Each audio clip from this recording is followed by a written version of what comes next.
Hello. Hello. How? Very nice to meet you, man. I just hear stories about you, and then finally we're here. I'm here.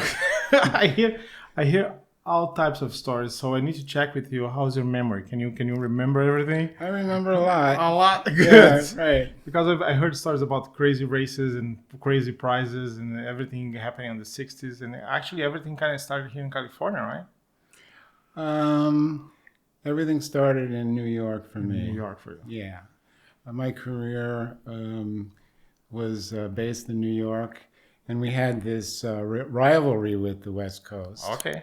And and for a long time, it was, was it going to be Sucres or Stubby, or me and Sandy? Over there. So, and then eventually we did have a champion Bob Rule set up a race in Memphis, Tennessee, Okay. where we met for the big showdown. All right. Was the first time that you met Sucres? Mm-hmm. First time we met those guys. Was that like 67, 66? That was in like 60. I keep hearing stories, so I have in my head this timeline That where is I can place everybody. That is the timeline. It was I was building all my own cars and my own motors at that time. Oof. And I did that through 67. And when the Sidewinder, I ran my own motors and cars, and when the Sidewinders first started, and then eventually it got a little bit more professional, and I was running Bob Emmett's cars again. So, but yeah, the meeting in Memphis was interesting. What kind of track did you guys race? It was a king track with a lot of bumps in the straight. Okay. So it was not ideal, but we were there, and so we were running Formula One cars of all things, Okay. and my car was just way too fast for the track. Oh. So we really had to be careful on those bumps, Well, And Stuvie and Sucres, they put up a pretty good show. They ran us to death there. First we ran a time qualifying, which we won. Then we ran a 40-minute race, which we won. Then they put us in a 3-hour enduro, Oh God. which we were winning until we put in one of our friend that was a third guy there to drive, and he launched the car into the bank Oh. and bent it up pretty good. We put it back together, and we didn't win that, but we came pretty close even after that. So but then they proclaimed that we were the losers because we didn't win the enduro. Right? Did you get along with those guys right away or no? We got along right away with because those you guys are guys. friends, right? You're always being, right? Well, that's when we became friends. Oh, okay. And then we were close friends after that. So When was the last time that you saw Stubby? Yeah. The last time I saw him was at Philippe's house. He arranged for a meeting where we all had dinner there, and we talked about old times. Have you ever been to the museum here? Yeah, I've been there a couple of times. When was the last time? It was probably about 6 or 7 years ago. It changed a little bit. When the museum first opened, and I first came back to retro racing. I sold all my stuff to Scott. Oh, okay. Didn't know that. So I didn't have a lot, but I had some choice pieces, and all the cars that I raced, that me and Sandy raced, we would cut them up after each race and build another one for the next week. Okay. So none of those cars existed after we raced them. So it was just a challenge for yourselves? No, to make building the cars faster, the next one. So we would use the brackets and the drop arms and the axle tubes and all the wires and just cut the wires off and come up with something new. I don't know why we had to build new cars every week, but we did. It was working, so we did it. During after the 60s and early 70s, did you ever stop doing slot car racing and came back? Well, I stopped the day I quit. I was on a contract with Cobra. Okay. I was making Cobra, the toolmaker, right? No, Cobra Slot Car Products in New York, in the Bronx, New York. And they were paying me, I had a contract, and they were paying me weekly salary, Good. and every week I had to drive there to get my check, Okay. or they wouldn't give it to me. Okay. So I had to show up there once a week. Still a good deal. And in money, as far as money goes, it would be the equivalent of like $80,000 a year So that's a good salary. that we were making then. Okay. Yeah, so I bought a 427 Corvette the day I got my driver's license. I heard about that story. Proceeded to almost kill all my friends. I heard about this story too. In fact, we almost died within 5 minutes after I bought the car. Who was inside of the car? Any Slotcar friends or just? Yeah. Inside the car with me was Rick Rosenberger, who worked at Polk's Hobbies. Now, that's how it all started for me. In fact, my partner Sandy, who's very important in all this, we were called the Gold Dust Twins. Gold Dust Twins. And we were on Team Russkit. Jim Russell, he had the guys on the West Coast, and then he met Sandy and made him a Team Russkit member. East Coast. And then I was, in the next day or whatever it was. So we got our packages from Russkit, and got all kinds of good stuff. You got the suit too? We got the suit. You got the suit? We got the suit. You still have the suit? I had the suit until not that long ago. Oh man, that's precious. I wish I had that. Yeah, they sent us into this tailor in Manhattan, and we had the suits done, and we went on tours. We would travel around, and especially when I was working for Cobra. Well, he drove us around everywhere, and we would pull up to these raceways, and there would be almost 100 kids in there. And when we drove up, they would all be plastered on the front window. I mean, they couldn't wait for us to come in. It was just, they were like a showman. So excited. And then we had to always race the local fastest guy. And you beat them out. And we'd have to win right away. Yeah, right. And but was that different? Was that better? Were you and Sandy, we show up in a raceway and you're going to be for sure faster than the fast guy there? Always. Really? Always. Okay. Didn't take us long. At that time, I could pick up a track pretty instantly. And that's and the look on their faces and everything. We were just kids, but it was an amazing thing. We were rock stars at the time. And imagine if they have cell phones by the time. It would be selfies all the way. Right? There's so much record of those visits. Yeah. We in the East Coast, we ran some interesting races. We had an enduro where they gave me a car. I won a real race car, a Formula 4 race car. I heard about that story. And what did you do with it? Well, I was only 16 years old. Yeah. By living in an apartment with my mom. So where was I going to put it?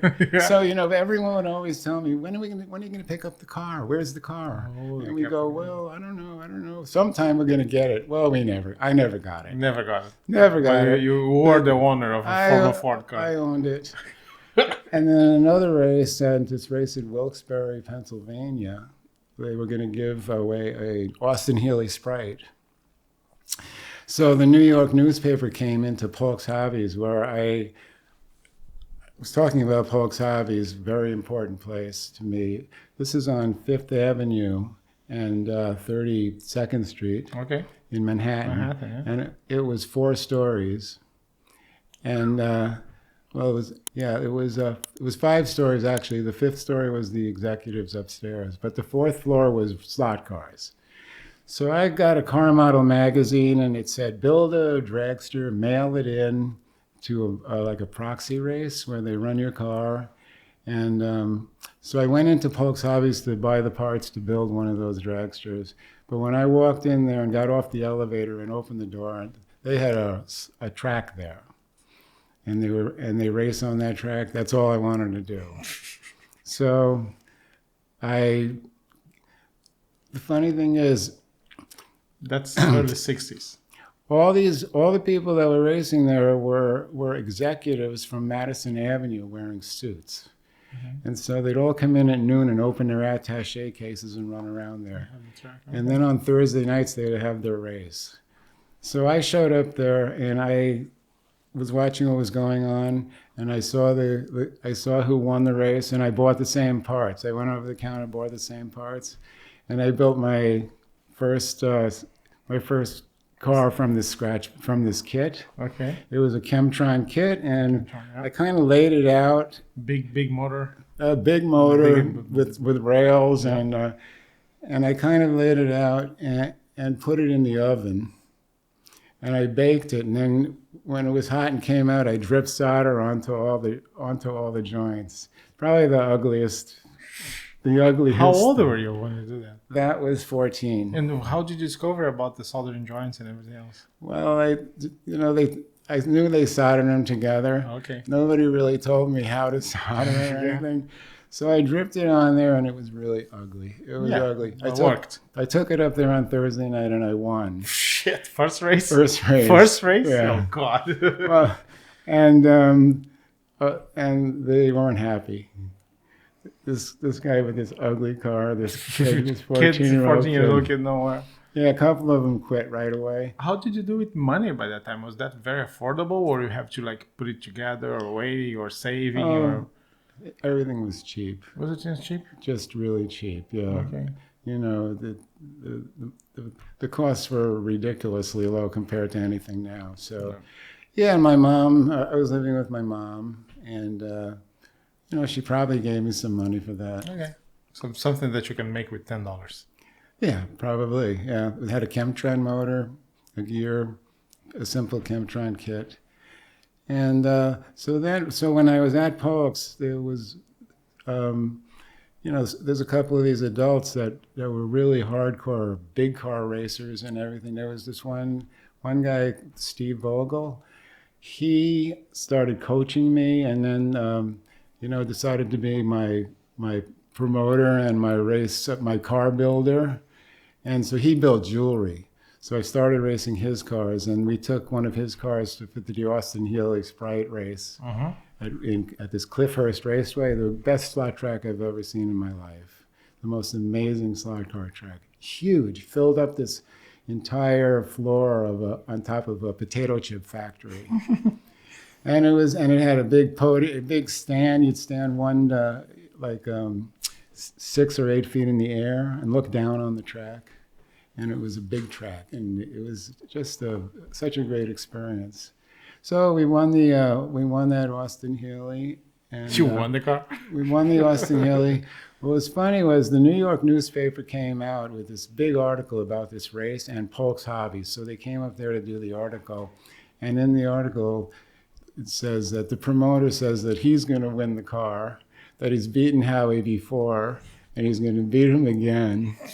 Okay. And he's going to get the car. So I think that's what was in his plan originally. But he got beat, and then there was no car.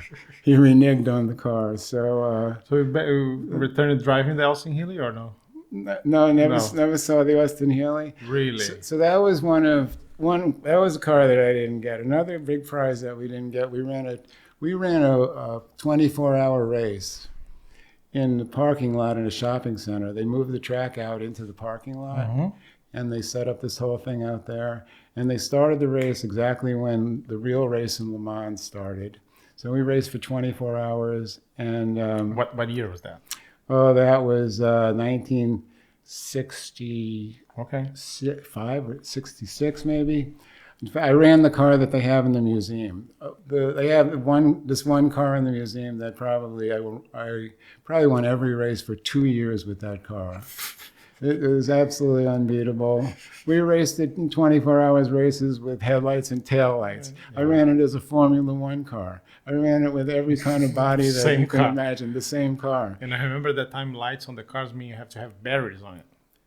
AA batteries on it. To run the lights, right? No. We would run it right off the track at that time. Yeah, batteries are what make it work a lot better. Yeah. As far as I remember, we had it running off the track. Okay. So that car's in the museum, and it's one of the most amazing cars really ever made. It was built by Bob Emmett. And it's just a thing of beauty. It's extruded aluminum. I want to see it. We're going to visit tomorrow. Oh, yeah? You need to point me out. Yeah? Oh, yeah? Yeah. That sounds good. Yeah, that's their price. That's their main price for me, I would say. That car. That car. Yeah, the car that couldn't be beat. 2 years in a row. Yeah. Any sort of a Like any sort of everywhere. a- I mean, like everywhere. And I won the MINRA Northeast National Championship. That was the first big thing that I won. And they There's a race that they promised you a Corvette, right? not No? so much Corvettes. No? No, it's my own. I promised myself a Corvette. Ah, you but- promised yourself. Well, the thing see, that's because I got the Corvette the day I got my driver's license. So all my friends, I terrorized all my friends. No one would ever ride with me because I had. Did you really wreck the car on the first day? No, Oh. we didn't. I bought the car from a woman, this mom of a guy that never came home. So the car was in the basement and it was not too far from my house. So I just got my driver's license that day. So I wasn't too confident in what I was doing to pull the car out of the garage. Oh, okay. So I had Rick Rosenberger there with me and he pulled the car out and we got up on the road in the street, and right there he said, well, let's see what she does. And he revved it up a little and punched it, and the car just went sideways and headed for the parked car. And he like froze at the wheel and was sawing at the wheel, and the car was just fishtailing back and forth, heading for one parked car and then going the other way and heading for the other parked car. When the most amazing thing happened, the car just shut itself off right when we were going to go. It was we were going to start crashing big time when the car shut itself off. And so I said, "Oh, we blew up my car, but we didn't crash, so it was kind of a good thing." Good thing, yeah. So we got out of the car, and he lived a couple blocks away. We pushed the car to his house, and we pulled the valve covers off, and two of the rockers had thrown themselves off the valves that shut the engine off and like saved us. You're really passionate about Corvettes, right? Because I learned that you work for some sort of a Corvette dealer, buying Corvettes around the country. Yeah, I've bought cars I buy cars for Pro Team Corvette. They're in Ohio. They're the biggest in the world on 60s and 50s and 60s Corvettes. Corvette dealers. Yeah. During the heyday, they had an inventory of 150 classic Corvettes, and they were selling quite a few of them, 25, 30 of them a month. And I was the guy out there in the world trying to buy them. They fly into California to Pomona every 6 weeks. For the Corvette Corral, Blacks, yeah. try to buy some cars there. So in the years I bought for them, I bought over 200, maybe 250 Corvettes for them. Made them quite a bit of money. Oh, good. And so I've had some choice Corvettes in my life. After the first one, did you fix that one? Oh yeah. That one I fixed it and it got stolen twice. So I lived in Forest Hills, Queens, where parking on the street is not a good idea. Okay. So when I was living in my mom's house, I parked on the street. I had hundreds of parking tickets because there were no parking spots. I'd literally get a parking ticket every night. Luckily, they didn't have computers back then, so nobody ever said anything to me. Never heard about those parking tickets. So that Corvette. So the second time it got stolen, I didn't see it back, but I did get subpoenaed to a grand jury where they were prosecuting the guys that stole it. Okay. They found the guys. They found the engine of my car in a pickup truck in this chop shop where they were building stuff. So they flew me to New York. I was at the time living in San Francisco for that year, and I had to go back and say, yeah, it was my car. That was it. That was it. That All was the way gone. there just to confirm. That was gone. And then another famous Corvette story for me is I bought a 63 split window coupe out of a barn, and I restored it. And then me and my girlfriend drove it back to the Hamptons from Wisconsin through a blizzard, which was its own story. Then we got back there, and the famous story is that on Christmas Day, we went. They took me for a little drinking party, and we like 10 bottles of Dom Perignon, and then they wanted to go for a joyride. So we were in the Hamptons, in East Hampton, I think. Took off on a back road there, 135 miles an hour. The car became an airplane. Shit. It launched itself in the air, and we crashed at 135 miles an hour. The car took off and when it went, I don't know, 15 feet in the air, and then came crashing down, and the whole body came off the car, and I'm still here. Good. And the mother-in-law, a future mother-in-law, and this other fellow that owned the house we were staying in, we all walked away. I mean, we didn't walk away. We all lived. Yeah. And it was, just a horrific accident. So that's a little more Corvette creed there, paying dues and all that. So that's probably the most... horrible crash you get involved. Yeah. That's a horrible crash. Jesus, so you live in California for a while, right? I lived there. Only San Francisco, but only LA here too? San Francisco. Okay. Yeah, so I was working for Cobra. They were paying me to race, if you call that working. And you must $80,000 a year. That's a greatest salary for that time. It wasn't that much, but in today's money. brand new a 1-year-old Corvette cost me $2,800. Okay. A 427 Corvette, literally brand new, was $2,800. So 10 times. Yeah, 10 times. Yeah, so the amount I was making, which was, I could buy a Corvette in 4 months. So that's if you relate it to what it would take you to buy a Corvette today. So that's more than 80 then. It could be. Much more than 80. It could be. It seems to be going that way. Yeah. So you never lived in LA? I never lived in LA. But you met all the clubs here, right? All the raceways here, right?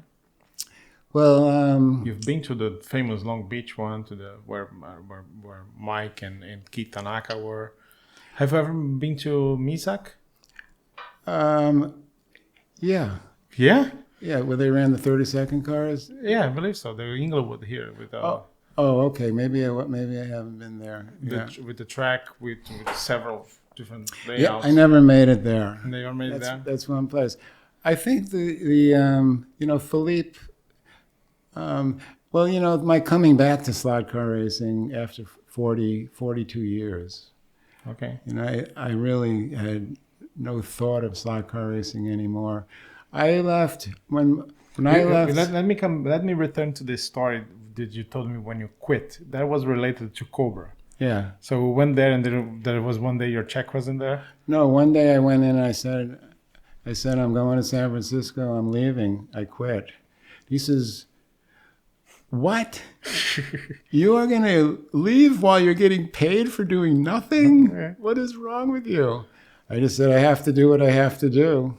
And I went to San Francisco to be a part of what was going on there. I just wanted to be a hippie in San Francisco for that year. And I was drawn there. And a couple of my friends from Forest Hills, where I was living with my mom, they took off there and said, "Come on out here." So I went out there and had the most amazing time of my life for 1 year. And I can't even describe the things that took place there. I hope not. But it's on camera, man. So I told the boss, I said, I gotta go. Which year was that? 69, 70? That was 69. 69. Yeah, right at the end of 68. So you stayed 1 year in San Francisco? 1 year. That was enough. What I went through in a year there was like 20 years worth of stuff. Yeah. It was. I met all the rock stars. I was hanging out. I got involved with everything out there, and then I went back to New York to recover. Okay. Intending to go back there actually, but I did wind up stopping in Madison, Wisconsin, and that was and that seems to be where I wanted to be. Okay. So a small city, kind of what I wanted to get away from New York. Growing up in New York, made me want to leave New York. Mm-hmm. I just wanted to be in a more, seeing the rest of the world. They didn't live like New York. Most people in New York, they live there and they never leave. They don't even know anything else. And New York in the early 70s are a little rough, right? It's it's always been a rough place. Okay. Yeah, but I was immune to that. Yeah, I'd go to you're the part of city. it. We were running around. Yeah, part of it. Yeah. So So you came back to Wisconsin and then came back to when here I am. after the sabbatical year in San Francisco.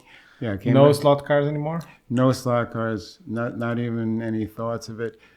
The only people I kept in contact with was, of course, Sandy. Okay. Sandy's been an important part of my life.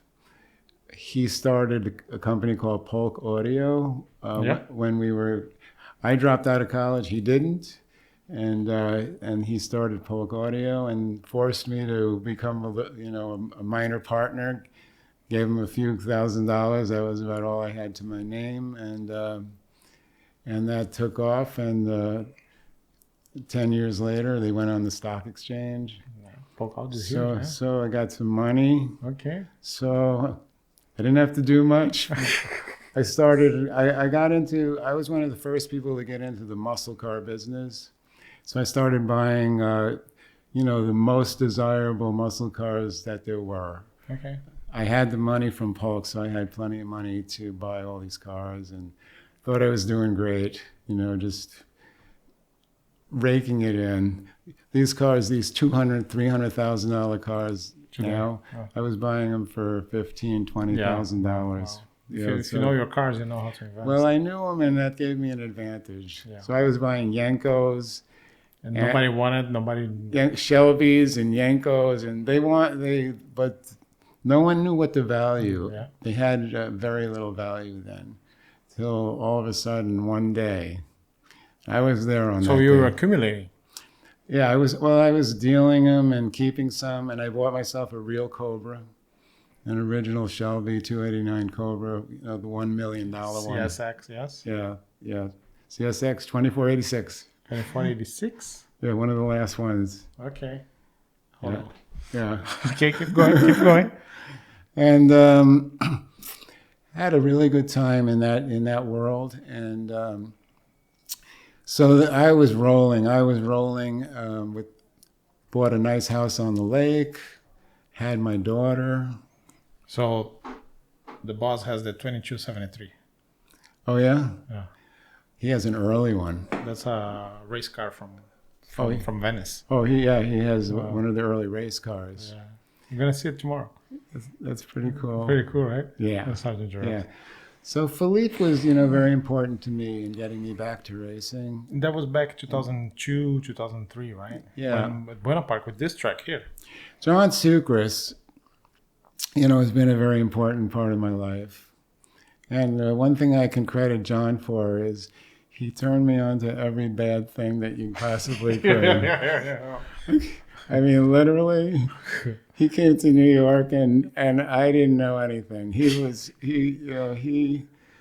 showed me the first time ever this and the first time ever that, and took me to Tijuana. Oh God! Oh no! When we were out here, we came out here for the first time that me and Sandy ever came to the West Coast to race Stubbe and Sucres and Warmack and Anderson on the West Coast tracks, right? So we came out and it was crazy. I stayed at Sucres' house and it was insane. So we built some cars and they were all horrible, but we had the best time. And Sandy was still on Team Russkit at the time when we came out here, so he stayed with Team Russkit So guys. that's back on the 60s, not. This is back in the 60s. Yeah, this is back in the 60s. I thought we were talking about when you came back with Philippe and everything. Well, I have to shift back a little to John Sucres and just talk about that for a second. So he took me to Tijuana. Oh God! And and it was just insane. I can imagine. Can't talk about it. But the thing is that John and I didn't run very well at that race at Don's. It was this big, East Coast versus West Coast thing. But Sandy won. Sandy came up with a car the night before. He built it, showed up at the race, and just unbelievable car. Won the race. So I could say, well, I beat Sandy all the time. You know, when I don't win, I can beat him. when I don't win, Sandy wins. Sandy, We're backup racers to represent the East Coast. Sandy was good. We were on a team together, Cobra, which I got him a contract after. I said I have to have Sandy on my team. I need Sandy, so he got a contract too. Not quite what mine was, but we got that. And Sandy would build his own frames, his own chassis, and his own motors, his own cars. I would build mine. We didn't share anything. So Interesting. Yeah, it's an interesting thing that we did not share. Not anything. even tools. We to were get out racing here. each other on the same team as The hard same as we team. could. That's good. Yeah. So what happened in Tijuana with Sucres? What happened there? Yeah. Um, What else you can say? we We're not looking for Slotcar tracks there. No. We were looking for some of the nastiest things. Some of the nastiest things we could find. So building this timeline, you probably were like 19, 20 years old, right? Yeah. Oh God. Yeah. You drove down there? Sucres drove? Sucres drove. Oh yeah, Sucres and Zimmerman. Yeah, we brought Zimmerman was yeah, even crazier. Zimmerman was crazy, driving us around like a maniac. Yeah. Imagine. He was like the the firecracker, the M80 or whatever in the group. He was a little. Yeah, I heard stories. he I was- met he was John out when he there. was old, and he was already a little off. Can you imagine young and energy and trying to look for adventures? Insanity. Stubby and Sucres were the guys that I was mainly concerned about at all the races. And so the best race ever, though, was right at the end, right towards the end in '68 when we all met in Atlanta for that Arco Nationals, which was 4 races on 2 different tracks. So everyone was there. Everyone was there, and there was a thing with the champion team and Bob Rule and Bob Cozine, and that was their world there. So we stepped into their world, and since every single pro and every single guy was there, it was a good race to be on top. So I had after 3 races. After qualifying for the 4th race, I had like a couple of points lead on the overall win from Bob Cozine. So coming up for the final race, where I had a car that probably could not be beat, because I had already raced it earlier as a coupe, and it was ridiculously fast. So You just take the body, put a new body on it. put a body on it and go. So they call the race, line up for the race. So I'm walking up to the track. And I see some little kid putting a car on the track, and I watched the car get destroyed while I was walking up to the track, and that was my car. Oof. So I go, this kid put my car on the track, and it's destroyed. What am I going to do? They said, we'll give you 5 minutes to fix it. So at 5 minutes, they started the race.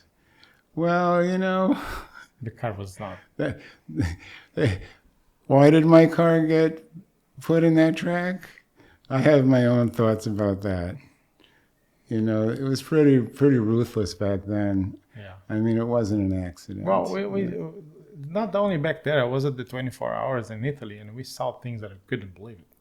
Oh, Like during the nighttime, cars crashing and people just pulling the brakes off and put your car back right away. oh, Like 2 years ago, they put on purpose our car on the wrong lane for several heats. oh, And crash.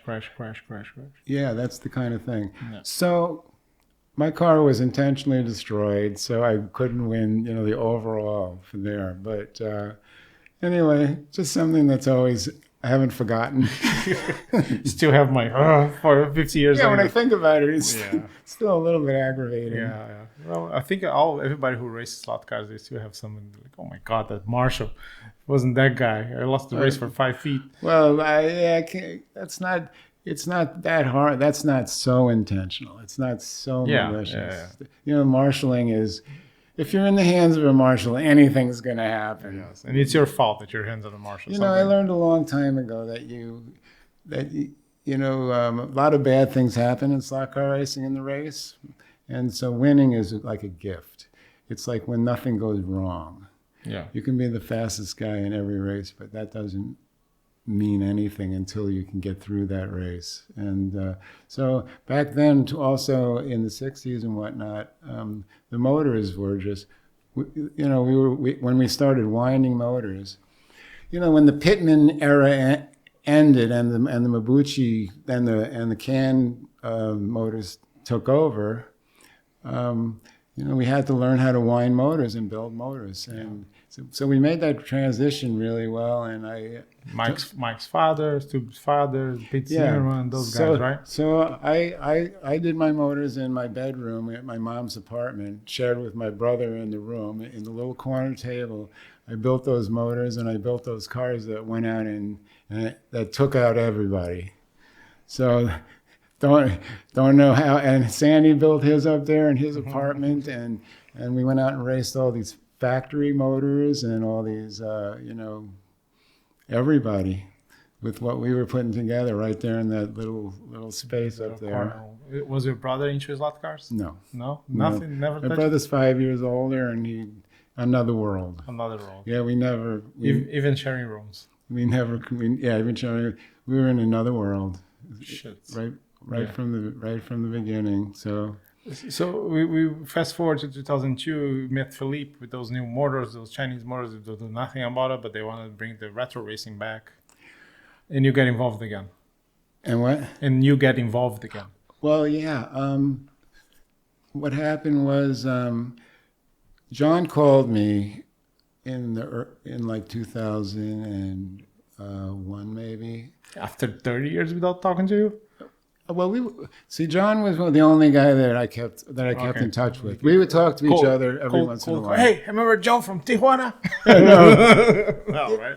Yeah, me and John I maintained a relationship with him. So one day he calls and he says that because our friend Jose Rodriguez, who wrote the column for the East Coast in Car Model magazine, I got to say that Car Model magazine had millions of subscribers at that point. Slot racing was on a level that was, just unimaginable. So they had 1 million subscribers. They were shipping out all these magazines, and they all had, when they started covering racing. Your name was there. Well, I was in there every time. Pictures, everything, always, every month. So my whole life, people have been walking up to me and going, "Are you the guy from the magazine, Slot Racer from the magazine?" So they really started something, they made me basically the most famous slot car racer ever because of that. So and all these little kids, they still remember that, which really, kind of blows my mind. People still recognize the way you. People go always, yeah. So it's been quite the life with slot car racing, unimaginable. So John says we're going to have a proxy race. Again, proxy race. They're going to mail in the cars. We're going to run them at Buena Park. So we want you to come out here and run these cars. And that's the first time I drove a slot car since 1968 when I left. Yeah, a hippie year. Yeah. so I went out and drove in that and racing and being out there with Philippe and John and Terry, Tori and Terry and everybody. So that was very cool. And Philippe continuously talked about he wanted to get something going, get some kind of slot car racing going again. And so then I think it was 2 years later. He called me and said, we're going to Chicago to a big race there. I heard about that. And we're going to put on a demonstration of retro cars. We're going to show the world what retro cars are. He said, "Come, race in this race." I said, "Okay, I'll do it." So I showed up there, and Tori was there. Philippe ran around, felt pretty good. They had like a Keith was there too, right? Keith Tanaka. yeah, he was there. Yeah, and they had this. They had like an IROC race where they had 8 cars on the lanes, and we each drove. The cars stayed on the lane. We each drove every car. Yeah. We each drove every. Colored by the lane. Each drove every car. So I was good in that race. In fact, me and Tori were having it out. He's good at that stuff too. So we did that, and then that was the old Cofford track, right? I'm not even sure. At that point, I wasn't even, after 40 years, I had Just lost, show up. Yeah, just show up. Okay. So then, did it change a lot when you drive the car? Did you feel a lot of difference? Yes, right? We're talking about Lexan bodies, 124 scale now. Well, no, that's all I ran. Okay. Back then was 124. Well, I ran everything. Okay. I ran in a 32nd scale club in this guy Charlie Cressy's basement with all adults. I was the only kid that was allowed to race there. So that was all very interesting. And so after this race in Chicago, you say, you know what? So let me come back to this. In Chicago, I met Dave Fiedler, Sano Dave Fiedler. Okay. Just the most amazingly wonderful guy, and an encyclopedia of slot car racing, and just absolutely we just bonded and we got along really well. He came up and said, "Howie, you're my idol, and I worshipped you and that kind of stuff," and said, we have retro racing going now, and we're going to have this big race in Chicago in about 6 months. I want you to come, and I'll give you everything. I'll give you a car, everything. And I said, well, I'll think about it. So about 2 months before that race, I called up Dave. I said, all right, I'm interested. I'm coming to Chicago, and I'm coming to Chicagoland Raceway, and let's see what happens. And I'm coming down to practice. So I walked in there, and he's there with Mike Swiss. And, he's saying, "Oh, Mike, this Howie." Mike's going, yeah, Okay. Mike's show me, So I go in there, and so I said, come on over here and run some laps and show me how fast you are with this car. Okay. So then I got on the track, and I just started putting in an hour into each lane. That's my routine for getting the track down. I like to put a full hour into each lane. And within an hour of running, I can get it down about 4/10. So, and when I'm running the same time in every lane, then I'm ready to race. Okay, good routine. Yeah. So that's how I do it. Keith Tanaka came here and told me that he always, when you show up to a new track, he always tried to see what you do. And he says that you try to push to the limits and you crash a lot. Mm-hmm. And then at some point you're stable and you're fast. Right. Yeah. I crash a lot in practice. Yeah. Everybody goes, he crashes a lot. Wow. But when the race comes, try not to come off once. Well, the good thing about slot cars, you're not inside of the car.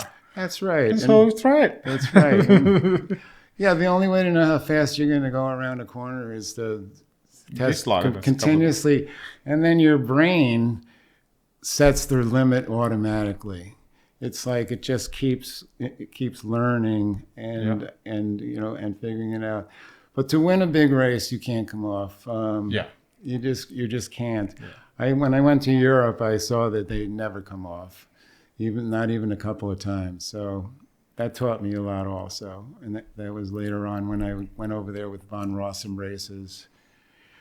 Yeah. And that was a whole other story, but... we need to record an episode just about Jean-Pierre. Yeah, we're actually doing a new car with him. The Monitron car we're doing with NSR.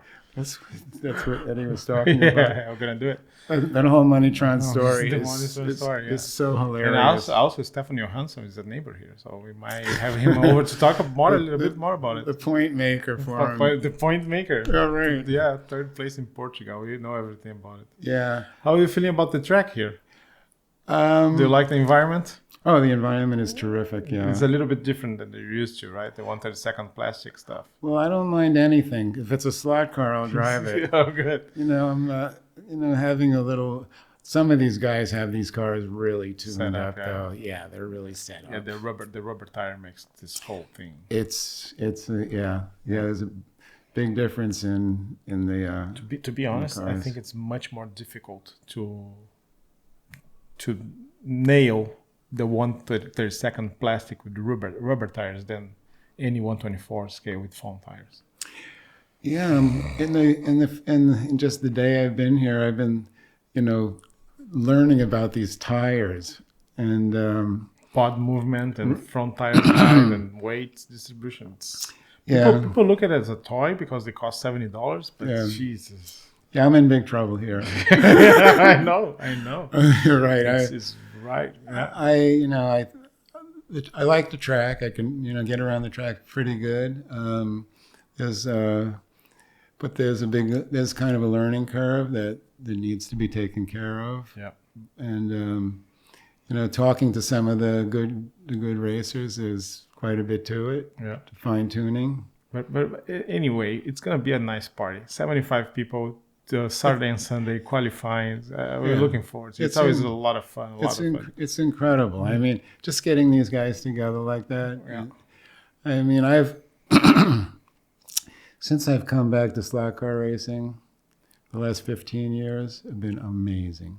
Absolutely never dreamed that this could happen. Trips to Europe, flying everywhere. There we go. Doing And I heard that you just placed third in a big race in the East Coast, right? Mm-hmm. Against Chance and who else? Yeah, and Dale. Yamashita, yeah.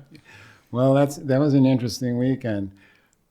I never thought really that we can get my cars going the way they did, but I qualified, I think, for second in three. There are 4 races. Qualified second in 3 of them. Only a few thousands behind Chance, who's like the fastest guy around right now. And in 3 of those 4 races, I had huge problems, or I would have been probably podium on 4 races there. Okay. But the third place was like a consolation prize for the weekend. For the weekend, yeah. Each race had its own problems in the beginning. So even with that third place, I had to make up about 7 laps to come back and do that. So. I have to make one question to finish this because I know that you need to leave. Do you still feel some sort of butterflies in your stomach when you're ready to race, when the race is about to start? Absolutely. That's pretty cool, right? Beyond belief. Yeah, it's a different kind of adrenaline that you have racing slot cars. It is. Yeah. It is stressful. Yeah. Qualifying. Carlos right here raced for the first time here, and he came out of sweating out of the first heat and couldn't believe it. Sweating and doing nothing, just moving your finger, but still. It is. It's just exhausting. It's exhausting. Right? Doesn't matter. Look, this is one of the most experienced persons that I know be holding a controller, and he still feels the butterflies. It's true. Yeah, right? Yeah, it's just there's so much anxiety because with slot cars, what you get in practice is sometimes not what you get in qualifying. It can be completely different. And the sweating and the anxiety is how different is the car going to be? Yes. When you get up there. Yes. And if it's the first time that you're facing your opponents, you're just going to end up, who's going to do the first corner? So how are you going to get out of this? Exactly. It's this question was very important to me. It's glad to hear from you. That's normal. We talk about that. I see the incredible strain on everybody else. Guys like Chance and everybody. Yeah. They're all sweating bullets trying to get this together. Let me do another question to finish. Who is your favorite driver, slot car driver, for all the time? Who's the guy you say, oh yeah, this is a good one?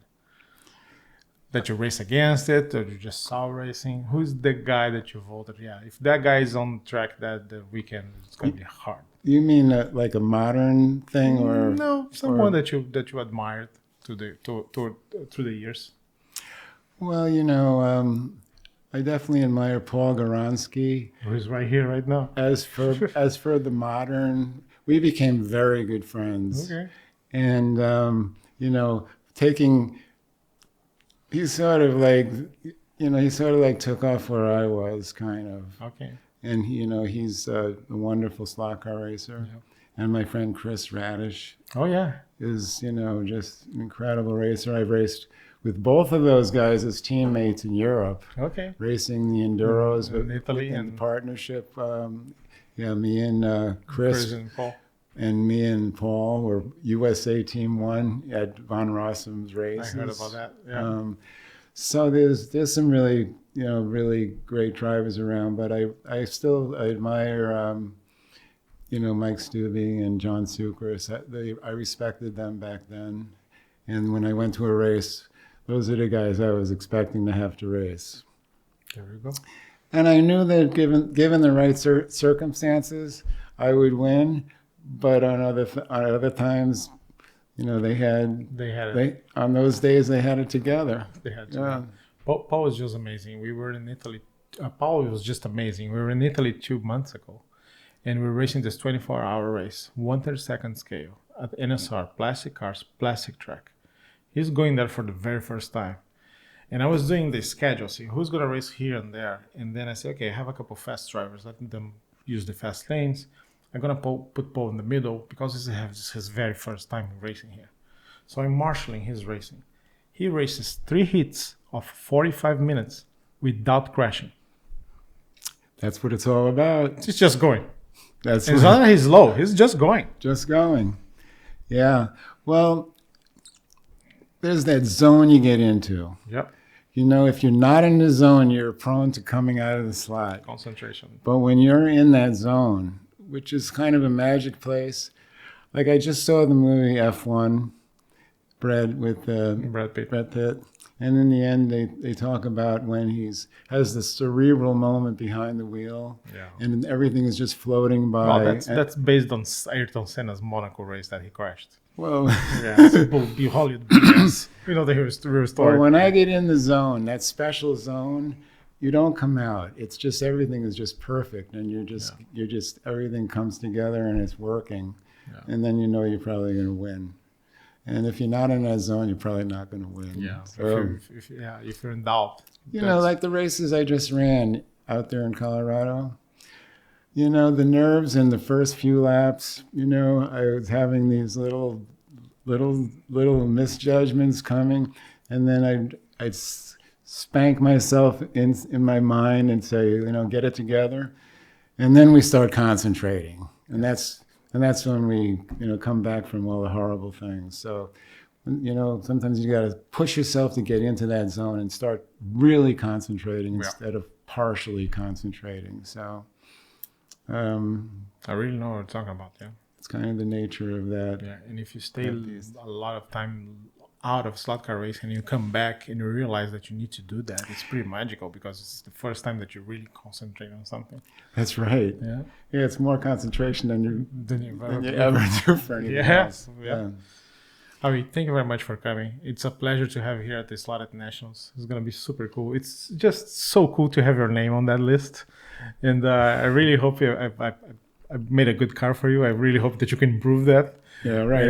I don't know if that's going to happen here. The way it looks now, we're going to have to get something going on. But, but I'm thrilled to be here. Yeah. And I really appreciate you inviting me. And thank you, Eddie, for hosting you.